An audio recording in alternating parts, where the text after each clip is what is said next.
అందరికీ నా హృదయపూర్వక నమస్కారం. ఫస్ట్ టైం చాలా కాలం తర్వాత ఫుల్ ఎలక్షన్ కమిషన్ రావడం, దాని తాలూకు సీరియస్నెస్ తెలియజేస్తుంది. ముఖ్యంగా ఆంధ్రప్రదేశ్ ఎన్నికలు చాలా ప్రజాస్వామ్యబద్ధంగా జరగాలి అని కేంద్రం ఎన్నికల సంఘం మన నిర్ణయం తీసుకున్నందువల్లే ఈ రోజున ఫుల్ ఎలక్షన్ కమిషన్ ఆంధ్రప్రదేశ్ విజయవాడలో రావడం జరిగింది. చంద్రబాబు గారు 3 సార్లు ముఖ్యమంత్రిగా పనిచేశారు, ప్రతిపక్ష నాయకులుగా ఉన్నారు. ఆయన సుదీర్ఘమైన అనుభవంలో కూడా నేను ఎన్నిసార్లు ముఖ్యమంత్రిగా ఉన్నప్పుడు కూడా ఎలా జరిగినాయని చాలా బాగా వివరించారు.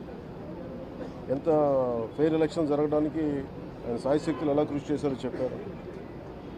జనసేన తరపు అలాగే వైసీపీ ఏమేం చేసింది ఇప్పుడు దాకా, దొంగ ఓట్లు ఎలా రిజిస్టర్ చేశారు, చంద్రగిరి ఇందాక మీరు చెప్పినట్టు చంద్రగిరిలో దాదాపు 1,00,000 పైచిలుకు ఓట్లు దొంగ ఓట్లు నమోదు చేస్తే దాదాపు దాంట్లో 1/4 ఆల్మోస్ట్ దాన్ని యాక్సెప్ట్ చేశారు. ఇలా ప్రతి చోట ప్రతి నియోజకవర్గంలో ప్రతి బూత్లో ఏ స్థాయిలో దొంగ ఓట్లు నమోదవుతున్నాయి, ఎలా తీసేయాలి, వీటి మీద చాలా స్పష్టంగా వివరించారు. జనసేన తరఫు నుంచి నేను ప్రత్యేకంగా వివరించింది ఎలక్షన్ కమిషన్కి, మా వైసీపీ ప్రభుత్వం వచ్చినప్పటి నుంచి లా అండ్ ఆర్డర్ కంప్లీట్గా దిగజారిపోయింది.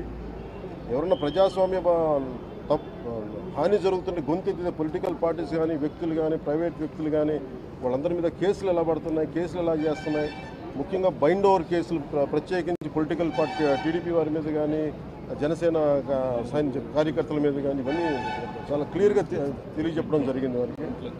అలాగే పోలీసు అధికారులని ఇప్పుడు సడన్గా మారుస్తూ ఉన్నారు. లాస్ట్ 2 నెలలుగా మార్చేస్తూ ఉన్నారు. మళ్ళీ ఎన్నికలు సంఘం వచ్చేటప్పటికి మళ్ళీ వాళ్ళకి కావాల్సిన అధికారులను తిరిగి అక్కడ వేయించుకునేలాగా తీసుకొచ్చిన ప్రణాళికలు చేస్తాం, అది కూడా బలంగా తెలియజేస్తాం. అలాగే మహిళా కానిస్టేబుల్స్ ప్రత్యేకించి సంబంధం లేని చోట్ల వాళ్ళు దాదాపు 87 నియోజకవర్గాల్లో వాళ్ళు పెట్టారు, అది వాళ్ళు దూరం చేయమని ప్రత్యేకంగా ఆయన వివరించారు. నేను ఇంకోటి ప్రత్యేకించి నేను చెప్పింది ఏంటంటే వాలంటీర్స్ అనేది విలేజ్ సచివాలయం అనేది ప్రత్యేకించి అది యాంటీ కాన్స్టిట్యూషనల్ బాడీ. వాళ్ళని దయచేసి ఎన్నికల సమయంలో వాళ్ళని ఉపయోగించొద్దని చెప్పి ప్రత్యేకించి విన్నవించాం. అలాగే మేము కోరుకుంది ఏంటంటే మీరు కనుక సంపూర్ణ దీని వైపు చూడకపోతే పారదర్శకత కన్నా ప్రజాస్వామ్యం కూలి అయిపోద్ది, ఇక్కడ హింస ఎక్కువైపోద్ది. అలాగే గత స్థానిక ఎన్నికల్లో కూడా ఏ స్థాయిలో కనీసం ఒక దళిత యువకుడు లాంటి ఒక కనీసం నామినేషన్ వేసే పరిస్థితుల్లో కూడా లేదు, అందరినీ చేశారని చెప్పి ప్రత్యేకించి అది వివరించాం.